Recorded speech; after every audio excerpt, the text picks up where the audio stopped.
सोमनाथ मंदिर में है। वो सोमनाथ जिसने इतिहास के सबसे कठिन दौर देखे, बार बार टूटने के बाद भी आस्था से फिर खड़ा हुआ। 1000 साल के संघर्ष और संकल्प का ये साक्षी आज एक बार फिर से सुर्खियों में है। मोदी का ये दौरा सिर्फ एक धार्मिक यात्रा नहीं, बल्कि देश को विरासत और राष्ट्रबोध से जोड़ता है, क्योंकि यहाँ सवाल सिर्फ श्रद्धा का है। हालांकि आजादी के बाद से सोमनाथ मंदिर के पुनर्निर्माण ने एक बहस को छेड़ दिया था, लेकिन सोमनाथ आज भी कहता है आस्था अमर है, सत्य शाश्वत है, यानी 1000 वर्षों की श्रद्धा जो कभी टूटी नहीं, झुकी नहीं। 1, 2 नहीं, 17 बार आक्रमण हुए, लेकिन सोमनाथ और निखर गए। मोदी आज यहां ओमकार का जाप करेंगे। 11 जनवरी को सुबह 9:45 पर शौर्य यात्रा में मोदी हिस्सा लेंगे। शौर्य यात्रा में 108 घोड़ों का प्रतीकात्मक जुलूस निकाला जाएगा। 11 जनवरी को सुबह 10:15 पर मोदी पूजा अर्चना करेंगे। सोमनाथ स्वाभिमान पर्व कार्यक्रम में हिस्सा लेंगे। सोमनाथ सनातन के लिए क्यों जरूरी है, आइए इसी बात पर आज हम चर्चा करेंगे और आपको आगे और भी कई जानकारियां देंगे। तो मोदी ने महमूद गजनवी के सोमनाथ पर हमले के 1000 साल को लेकर के कहा कि जनवरी 1026 में गजनी के महमूद ने सोमनाथ मंदिर पर बड़ा आक्रमण किया था और इस मंदिर को ध्वस्त कर दिया था। यह आक्रमण आस्था और सभ्यता के एक महान प्रतीक को नष्ट करने के उद्देश्य से किया गया, एक हिंसक और बर्बर प्रयास था। सोमनाथ मंदिर पर हमला मानव इतिहास की सबसे बड़ी त्रासदियों में शामिल है। फिर भी 1000 साल बाद आज भी यह मंदिर पूरे गौरव के साथ में खड़ा है। सोमनाथ पर हमले और फिर गुलामी के लंबे कालखंड के बावजूद आज मैं पूरे विश्वास के साथ और गर्व से ये कहना चाहता हूँ कि सोमनाथ की गाथा विध्वंस की कहानी नहीं है। ये पिछले 1000 साल से चली आ रही भारत माता की करोड़ों संतानों के स्वाभिमान की गाथा है। यह हम भारत के लोगों के अटूट आस्था की गाथा है। तो वहीं 11 जनवरी को प्रधानमंत्री नरेंद्र मोदी सुबह 9:45 पर शौर्य यात्रा में हिस्सा लेंगे। शौर्य यात्रा में कुल 108 घोड़ों का प्रतीकात्मक जुलूस निकाला जाएगा। 11 जनवरी को सुबह 10:15 पर पूजा अर्चना भी की जा रही है और फिर सुबह 11 बजे सोमनाथ स्वाभिमान पर्व कार्यक्रम में हिस्सा लेंगे प्रधानमंत्री। प्रधान नरेंद्र मोदी जी सोमनाथ मंदिर पहुंच चुके हैं। सोमनाथ हेलीपैड से सीधा वो सर्किट हाउस जाने के लिए निकल गए। सर्किट हाउस के बाद अभी सोमनाथ ट्रस्ट की महत्वपूर्ण बैठक सोमनाथ में चल रही है। उसके बाद बड़ा प्रधान वीआईपी गेस्ट हाउस से सीधे जो सोमनाथ मंदिर परिसर में आज 3000 ड्रोन का जो शो होने वाला है उसमें उसकी उपस्थिति होगी। स्वाभिमान यात्रा के बारे में यहाँ के भाजपा के युवा लीडर बताएंगे। जी आपका नाम और परिचय। मेरा नाम है शैलेश भगवानदास मिश्वानिया और यहाँ विराल सोमनाथ शहर का भाजपा प्रेसिडेंट। क्या कहेंगे बड़ा प्रधान का कार्यक्रम संपूर्ण? आप सबको तो पता है कि आज पूरे देश के अंदर जब हमारे माननीय वड़ा प्रधान नरेंद्र मोदी जी गुजरात के फलोता पुत्र यहाँ सोमनाथ की धरोहर पर और जैसे सोमनाथ ट्रस्ट के वो अध्यक्ष भी है, उसके आने से पहले 4-5 दिन से इतना भव्य माहौल है कि यहाँ पे स्वर्ग का माहौल बन गया है और हर एक आदमी के अंदर इतनी खुशी और इतनी लहरी की स्वयंभू सब लोग आप देख रहे हो। आज यहाँ पर मानो मेरा अमन उमट पड़ा है और जो ये स्वाभिमान पर्व जो सोमनाथ का उज्जवल जा रहे हुए 1000 साल का जो अपमान बिंदु था उसको छिन-भिन करके मेरा यही कहना है कि जो ये आस्था है, मोहम्मद गजनी ने 1000 साल पहले मंदिर तोड़ सका था और हिंदू सनातन धर्मियों के दिल के अंदर से वो आस्था नहीं तोड़ पाया था। उसी का ये प्रतीक चिन्ह है। बस इनसे और ज्यादा क्या नहीं तो आप हम लोग सब यहाँ पे देख सकते हैं। आज वड़ा प्रधान का ये कार्यक्रम है। कल सुबह 9 बजे वड़ा प्रधान जी सोमनाथ मंदिर में दर्शन के लिए जाएंगे, पूजा अर्चन करेंगे। उसके बाद 108 अश्वों की उसकी शौर्य यात्रा है जो सोमनाथ संघ सर्कल से अमिर्ति सर्कल आएगी। अमिर्ति सर्कल को वो यात्रा पूरी होगी, उसमें 108 अश्व जुड़ेंगे और उसके बाद सद्भावना मैदान पे जो बड़ी सभा होने जाने वाली है उसमें 1 लाख की जनमेजनी इकट्ठी होगी। बड़ा प्रधान सोमनाथ आप पहुंचे हैं, सभी देशवासियों की नजर सोमनाथ मंदिर पे है। यहाँ भी लाखों की संख्या में सभी भाविक सोमनाथ में उमटे पड़े हैं। वड़ा प्रधान की एक झलक देखने के लिए सभी इतने आतुर है और वड़ा प्रधान का ये विकास का पर्व में सभी सहभागी बनेंगे। मितेश परमार, गिर सोमनाथ।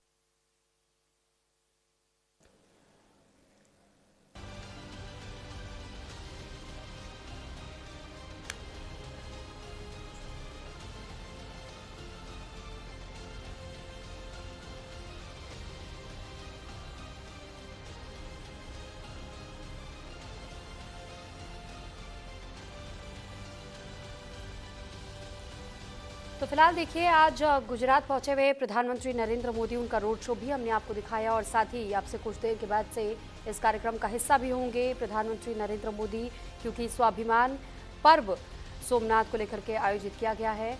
और इस 1000 वर्ष जो अब तक सोमनाथ मंदिर के बीते हैं, क्या कुछ इसका ऐतिहासिक अब तक का सफर रहा है और तमाम जानकारी भी हम आप तक साझा करेंगे, क्योंकि इस वक्त हमारे साथ चर्चा करने के लिए एक बेहद खास मेहमान हमारे साथ जुड़ चुके हैं। आचार्य राज मिश्रा जी, वैदिक स्कॉलर हैं आप। बहुत स्वागत है सर आपका न्यूज़ इंडिया पर। और सर, पहला सवाल मैं आपसे अब ये समझना चाहूँगी कि जब हम सोमनाथ मंदिर की बात करते हैं, हमने इसके इतिहास के बारे में हमेशा ये सुना कि कई बार आक्रमण हुए, मुगलों की ओर से इसे तोड़ने का प्रयास किया गया, लेकिन आज की जो स्थिति हम देखते हैं, आज भी बहुत शान शौकत के साथ में सोमनाथ मंदिर खड़ा है। आपसे पहले तो हम इसकी वैदिक तौर पर जानकारी चाहेंगे, इतिहास से जुड़ी हुई। देखिए, सबसे पहले सोमनाथ मंदिर हमारा एक द्वादश ज्योतिर्लिंग में से एक लिंग की तरह है, एक ज्योतिर्लिंग है, ठीक है। सौराष्ट्र सोमनाथ हमसे हमारा द्वादश जो ज्योतिर्लिंग है उसमें से एक महत्वपूर्ण ज्योतिर्लिंग है हमारा सोमनाथ। और ये दिखाता है कि शिव ही है जो था, है और रहेगा। सनातन ही है जो था, है और रहेगा। बार बार प्रयास किया गया, 17 बार, आप सब लोग जानते हैं कि 17 बार ऐसा समय रहा, चाहे वो महमूद गजनी की बात की जाए, सुल्तान बहादुर शाह की बात की जाए, अलाउद्दीन खिलजी की बात की जाए, मोहम्मद बिन तुगलक की बात की जाए, फिरोज शाह की बात की जाए, महमूद बेगड़ा की बात की जाए, ये सभी लोगों ने आकर के इसको नष्ट किया, बार बार तोड़ने का प्रयास किया। और हम सब लोग जानते हैं कि जितना भी सनातन धर्म को नष्ट कर सकते थे उतना करने का प्रयास किया, लेकिन शास्त्र कहता है कि देव न दूजौ संभोगस जौ नर कर विश्वास। भगवान शंकर जैसा कोई और देवता नहीं है। शास्त्र ने कहा है, श्री रामचरितमानस में गोस्वामी तुलसीदास जी ने कहा है कि जो तप करे कुमारी तुम्हारी, भाभी उमेट सके त्रिपुरारी। तो भगवान शंकर शाश्वत है। बार बार अनेक मुगलों ने आकर के सोमनाथ को तोड़ने का प्रयास किया। मैं धन्यवाद करूंगा सरदार वल्लभ भाई पटेल जी का, मैं धन्यवाद करूंगा M.K. मुंशी जी का, और मैं धन्यवाद करता हूं उस टाइम के सबसे पहले जो राष्ट्रपति डॉक्टर राजेंद्र प्रसाद जी का, जिन्होंने एक अच्छा प्रयास किया और दोबारा से भगवान सोमनाथ का जो मंदिर है वो भव्य रूप में उसका जीर्णोद्धार हुआ और बेहतर हुआ। तो ये सबसे पहले ये दिखाता है भगवान सोमनाथ, क्योंकि हमारा एक महत्वपूर्ण ज्योतिर्लिंग है, शाश्वत है। भगवान शिव लोगों को नष्ट कर देते हैं, भगवान शंकर संहार करता है। यदि कोई चाहे कि भगवान शंकर के मंदिर को नष्ट कर दे तो वो स्वयं नष्ट हो जाता है, और उसका सोमनाथ जीता जाता उदाहरण है। जी ठीक है। और क्योंकि हम ये देख रहे हैं कि एक बहुत अद्भुत संयोग भी बन रहा है आचार्य जी, और बताया ये जा रहा है कि जिस तरीके से 11 मई वो तारीख थी जब इसकी नींव रखी गई, और जब दोबारा पूरी तरीके से बनकर के तैयार हुआ 16वीं बार आक्रमण के बाद से, और आम दर्शकों के लिए इसे खोल दिया गया। संयोग ये है कि 75 वर्ष इसके पूरे हो रहे हैं। ऐसे में हम ये भी देख रहे हैं कि 11 जनवरी का दिन चुना प्रधानमंत्री नरेंद्र मोदी, जब खुद स्वाभिमान पर्व में सोमनाथ के और शामिल होंगे। यहाँ पर कई तरीके के अलग अलग तरीके से हम देख रहे हैं कि मंदिर को सजाया भी गया है खूबसूरत तरीके से। साथ ही कई ऐसे कार्यक्रम भी तैयार किए जा रहे हैं जिस कार्यक्रम के जरिए बताया जा सके कि सोमनाथ मंदिर का इतिहास क्या रहा है, लोगों को कैसे और जोड़ा जा सके। क्या हम ये मान करके चले कि सनातन से जोड़ने के लिए इससे अच्छा मौका, एक संदेश की सनातन संस्कृति क्या है, और हो ही नहीं सकता।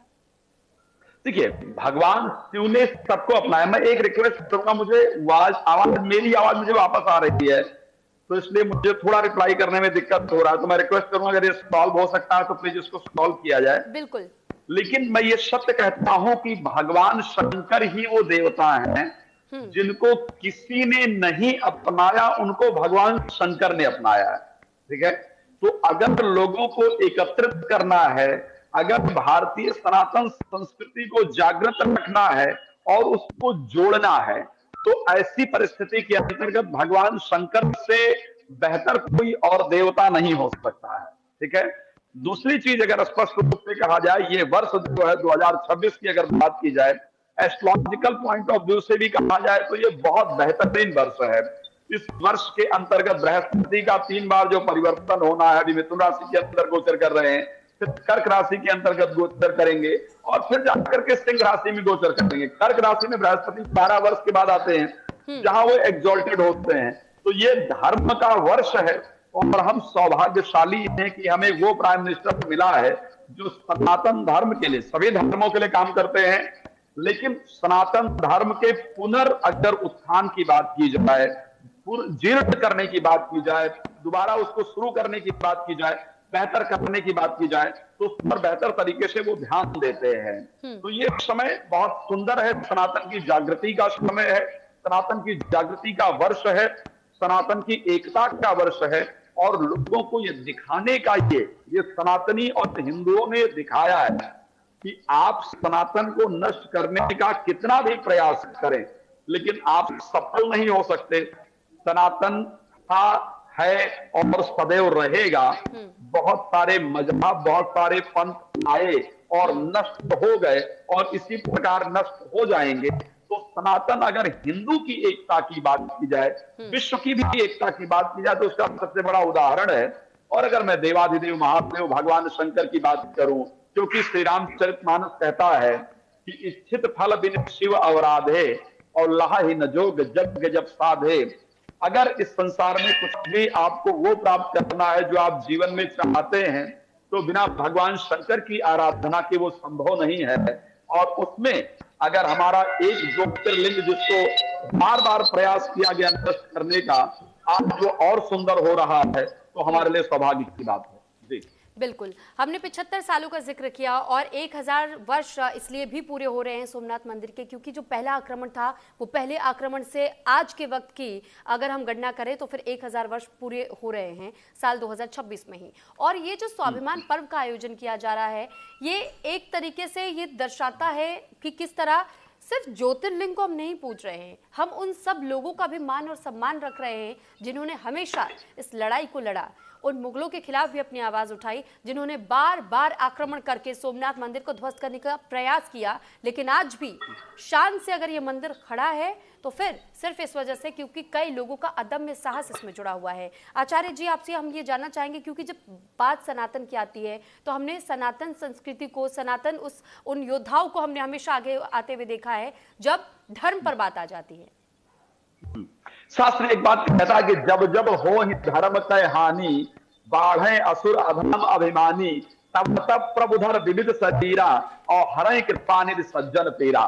तो जब जब इस संसार में सनातन को नष्ट करने का प्रयास किया जाता है, धर्म को नष्ट करने का प्रयास किया जाता है, तो परमात्मा ही सनातनियों के, हिंदुओं के हृदय में बस करके वो जागृति देते हैं, वो ऊर्जा देते हैं, वो साहस देते हैं कि वो इन अताताइयों से लड़ने के लिए तैयार होते हैं। और ये सत्य है, चाहे मैं अयोध्या मंदिर की बात कर लूं, जहां इतने दिन तक हमने, चाहे वो कानूनी लड़ाई की बात की जाए, चाहे धन के माध्यम से बात किया, चाहे सहयोग के माध्यम से किया जाए, चाहे अगर उतरना पड़ा तो रोड पर उतरने की बात की जाए। खैर ये हिंदुओं की एक बहुत अच्छी बात है और ये सनातन के अंदर ही है कि वो रोड पे आकर के खून खराबा पसंद नहीं करते हैं, जो जिससे देश में शांति रहे, देश की व्यवस्था अच्छी रहे, कानून व्यवस्था अच्छी रहे, सुचारू रूप से देश चले, वो रास्ता अपना करके हम और अपने अधिकार को प्राप्त करने का प्रयास करते हैं। लेकिन जब जब अताताई बढ़े हैं तो हिंदुओं के अंदर ये शक्ति रही है कि हिंदू अकेला हिंदू बिल्कुल माफी के साथ मैं यहाँ पर रोक रही हूँ, एक बार पहले अपने दर्शकों को ये तस्वीरें जरा दिखा दे। ये बेहद अद्भुत, बेहद दिव्य तस्वीर, ये शानदार तस्वीरें जो इस वक्त आप देख रहे हैं, ये सोमनाथ मंदिर परिसर की तस्वीरें, जहां इस वक्त प्रधानमंत्री नरेंद्र मोदी का काफिला लेकर पहुंच चुका है और कैसे लोग यहां बहुत ज्यादा उत्साहित प्रधानमंत्री नरेंद्र मोदी की एक झलक पाने के लिए भी, क्योंकि अब कुछ ही क्षणों में स्वाभिमान पर्व का जो आयोजन यहाँ पर किया गया है, जो कार्यक्रम की शुरुआत होनी है, अब से कुछ ही देर के बाद से वो भी शुरू हो जाएगा। और देखिए काफ़ी लंबे समय से इसका इंतजार भी किया जा रहा था, क्योंकि प्रधानमंत्री नरेंद्र मोदी ने भी जो पोस्ट साझा किया था सोशल मीडिया पर, उन्होंने भी इस बात की जानकारी दी थी और ये कहा था कि सोमनाथ के 1000 साल का संकल्प पूरा हो रहा है और 2026 में वो संयोग बना है कि आखिरी आक्रमण से लेकर के और अब तक अगर देखा जाए तो 11 वो तारीख है जब पूरी तरह 75 साल पूरे होते हैं और जो पहला आक्रमण था उस हिसाब से अगर देखा जाए तो फिर 1000 वर्ष पूरे होते हैं और उस आधार पर 1000 वर्ष पूरे होने पर सोमनाथ मंदिर के क्योंकि बार बार ध्वस्त करने की कोशिश की गई थी मुगलों की ओर से भी, इस पर कई अतिक्रमण करने की कोशिश की गई कि कैसे इसे ध्वस्त कर दिया जाए और यहाँ इस जमीन पर अतिक्रमण कर लिया जाए, अपने कब्जे में ले लिया जाए, लेकिन मुगल इसमें कभी कामयाब नहीं हो पाए। 17 बार आक्रमण करने के बाद भी आज भी उसी गर्व के साथ में सोमनाथ मंदिर यहाँ मौजूद है और साथ ही वो सनातन संस्कृति को जोड़ने का काम भी हमेशा से करता रहा, क्योंकि जब बात धर्म को चोट पहुंचाने की आई, धर्म को ध्वस्त करने की आई, तब सनातनी भाई एकजुट हुए, अपनी आवाज उठाई और मुगलों के खिलाफ लड़ाई लड़ी और सोमनाथ मंदिर इसी वजह से आज भी इतने शान से यहाँ मौजूद है। लोग यहाँ पर लाखों की संख्या में हर साल दर्शन करने के लिए आते हैं, पूजन करने के लिए आते हैं और क्योंकि ये बहुत अद्भुत मौका, दिव्य मौका उन लोगों के लिए भी जो इस वक्त सोमनाथ की इस धरती पर पहुंचे हुए हैं। तो गुजरात से ये सीधी तस्वीरें इस वक्त आप देख रहे हैं, गुजरात सोमनाथ की ये सीधी तस्वीर इस वक्त हम आपको दिखा रहे हैं जब प्रधानमंत्री नरेंद्र मोदी का काफिला यहाँ पहुँच चुका है और प्रधानमंत्री नरेंद्र मोदी की भी एक झलक देखने के लिए जरा लोगों में वो उस उत्साह को देखिए, उस उत्साह को आप खुद महसूस कर पाएंगे। एक तरफ मंत्रोच्चार, मंत्रों की वो ध्वनि और दूसरी ओर आपको लोगों के चेहरे पर वो उत्सुकता भी दिखाई देगी कि वो इस कार्यक्रम का हिस्सा है और दूसरी ओर वो उत्सुकता भी जब प्रधानमंत्री देश के खुद पहुंचे हुए हैं इस पूरे कार्यक्रम का हिस्सा बनने के लिए।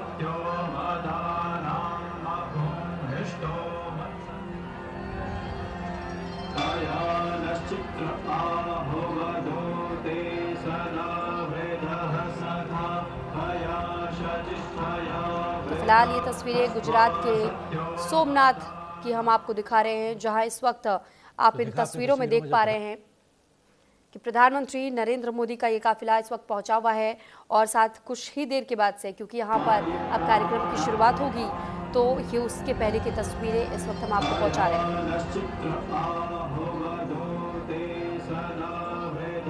जानकारी के लिए आपको बता दें कि अब से कुछ दिन पहले ही सोशल मीडिया एक्स पर प्रधानमंत्री नरेंद्र मोदी ने भी खुद पोस्ट करते हुए स्वर्णिम काल के बारे में जानकारी दी थी कि सोमनाथ मंदिर का क्या कुछ इतिहास रहा है और साथ ही साथ जब हम बात करते हैं सोमनाथ मंदिर की तो हम बात उस आक्रमण की भी करते हैं जब सोमनाथ मंदिर ने उस आक्रमण को झेला है।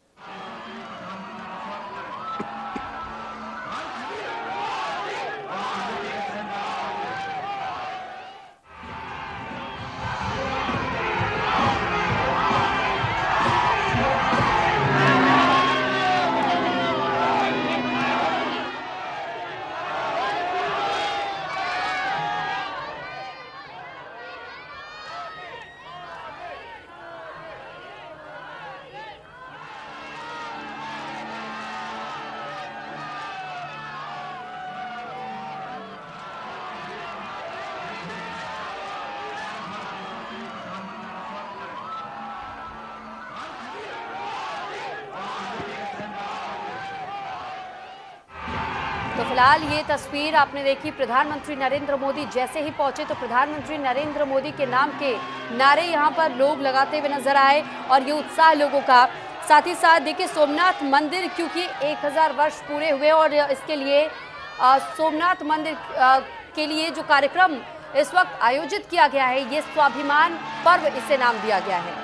सोमनाथ मंदिर क्योंकि 12 ज्योतिर्लिंगों में सबसे पहला ज्योतिर्लिंग माना जाता है और जब भी कोई 12 ज्योतिर्लिंगों के दर्शन करना चाहता है तो हमेशा उसे ये कहा जाता है कि सनातन परंपरा के अनुसार शुरुआत आपको पहले ज्योतिर्लिंग से करनी पड़ती है, यानी कि सोमनाथ मंदिर से आप शुरुआत करेंगे और उसके बाद अंत में आप 12वें ज्योतिर्लिंग पर पहुंचेंगे और फिर तभी वो 12 ज्योतिर्लिंगों की पूजा संपन्न मानी जाती है। तो साथ देखिए, क्योंकि हम जब ज्योतिर्लिंगों की बात कर रहे हैं, पहला ज्योतिर्लिंग सोमनाथ मंदिर में स्थापित गुजरात के प्रभास पाटन में अरब सागर के तट पर यह मंदिर स्थित है।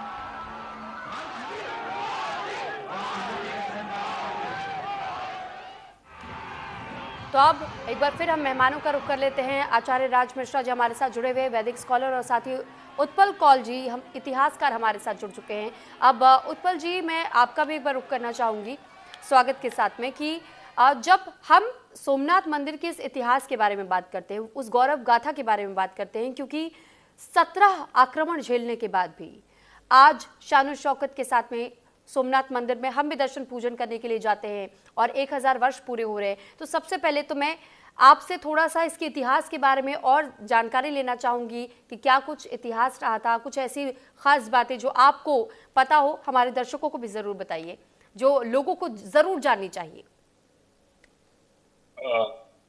ओम नमः शिवाय। जय सोमनाथ। मैं आपको बता दूं कि गजनवी 1772 किलोमीटर है सोमनाथ से दूर जी। मतलब जो अफगानिस्तान में गजनवी है और वहां से डिस्टेंस है 1772 किलोमीटर जी। और उसको क्या मजबूरी पड़ी कि सोमनाथ पर अटैक किया। सोमनाथ भारत के महाद्वीप में इंडिया, पाकिस्तान, बांग्लादेश, श्रीलंका, बर्मा, अफगानिस्तान, इस सब पे सबसे बड़ा तीर्थ स्थान था और स्वयंभू शिव है वहां पर। त्रिवेणी में स्वयं और प्रथम ज्योतिर्लिंग जी। और इन्होंने मोहम्मद गजनवी को देखना चाहिए कि उसने कितनी प्रिपरेशन की, क्योंकि इसके 2 मकसद थे। एक, इसको पूरी तरह से लूट करना, इसको बोलते हैं one of the wealthiest richest temple in Indian subcontinent.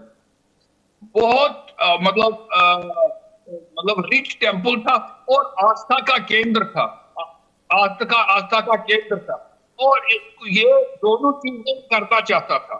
Mohammad Ghaznavi ने जब अटैक किया और सोमनाथ के जो महापंडित थे, जो मेन पंडित थे, वो उनके पास गए और उनसे निवेदन किया, आप जो शिवलिंग पर अटैक मत करो, जितना भी आप चाहते हो हम आपको पैसा देंगे। तो उन्होंने कहा कि जब मैं दुनिया पे जाऊंगा खुदा ताला को क्या जवाब दूंगा जी।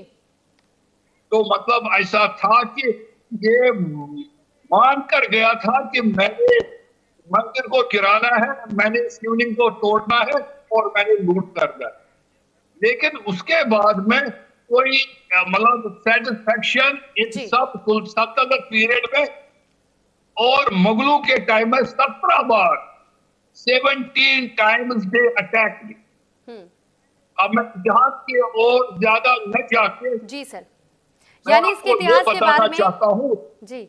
जब भारत में जब आजादी जब आ गई, हमारी आजादी ट्रांसफर ऑफ गवर्नमेंट ही नहीं है। हमारी आजादी का मतलब है सोमनाथ मंदिर बनाना। हमारी आजादी है काशी विश्वनाथ का मंदिर बनाना, मथुरा का मंदिर बनाना, राम जन्मभूमि का मंदिर बनाना। इंडिया से हमको भारत को भारत बनाना है। भारतीय संस्कृति और सभ्यता, इसको 900 साल Hindus were victims of generational genocide. जो हिंदू के साथ बहुत ही अत्याचार किया गया 900 साल। और आपको मैं बता दूं और दर्शकों को बता दूं कि भारत में कोई भी मंदिर इस्लामिक टाइम में नहीं बना। बड़ा मंदिर, छोटे मोटे मंदिर तो बन गए, जो बड़ा मंदिर बना है 13वीं शताब्दी के बाद वो है दिल्ली का बिरला मंदिर। नहीं तो छोटे मोटे मंदिर, कहीं हनुमान जी का मंदिर है, कहीं भैरव का मंदिर बन गया, किसी गांव में मंदिर बन गया, वो एक अलग बात है। और दूसरी बात है जो राजवाड़े हैं, चाहे मध्य प्रदेश में हो, राजस्थान में हो, जो ठीक है सर, मैं आपके पास लौट रही हूँ, लेकिन कुछ तस्वीरें पहले हम अपने दर्शकों को एक बार फिर से दिखा दें। वहां से सीधी तस्वीरें आ रही है और वो दर्शकों को हम दिखाना